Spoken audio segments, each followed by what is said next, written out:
అందరికీ నమస్కారం. నా పేరు పద్మావతి శ్రీదేవి. నిన్నటి నుంచి సోషల్ మీడియాలో విలేకరులకు భవనం అవసరం లేదా, విలేకరుల ఎండలో తిరగాలి, మీరు ఏసీ రూమ్లో ఉండాలా అనే అంశం మీద ఒక కథనం హల్చల్ చేస్తుంది. నేను అనేది ఏంటంటే, బుద్ధి జ్ఞానం ఉండి అన్నం తినే మనుషులు ఎవరు విలేకరులకు భవనం అవసరం లేదని చెప్పరు. కాకపోతే మన మూడు సింహాల గుర్తు మన రాజ్యాంగ సార్వభౌమత్వానికి చిహ్నం.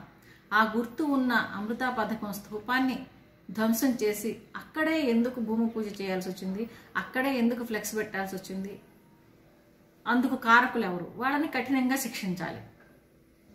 దాన్ని ముక్కలు ముక్కలు చేసి మందాడి చెరువు దగ్గర వేశారు గట్టు మీద. అది చూసి నాకు బాధ కసితో చాలా రగిలిపోయాను. కానీ ఏం చేయలేను నేను. అందుకే అధికారులకి, నాయకులకి, అందరికీ కూడా నేను సమన్వయంగా తెలియజేసుకునేది ఏంటంటే, ఆ స్తూపాన్ని ఎక్కడి నుంచి అయితే తీశారో అక్కడ మళ్ళీ నెలకొల్పాలి.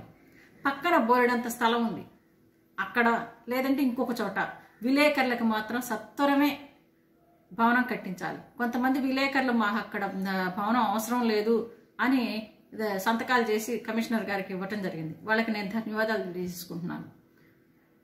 తప్పనిసరిగా వీలైనంత తొందరగా ఈ కరోనా పోయిన వెంటనే ఆ స్తూపాన్ని మళ్ళీ అక్కడ నెలకొల్పాలి. మళ్ళీ ఈ మన విలేకరులకి భవనాలు నిర్మించాలి. ధన్యవాదాలు.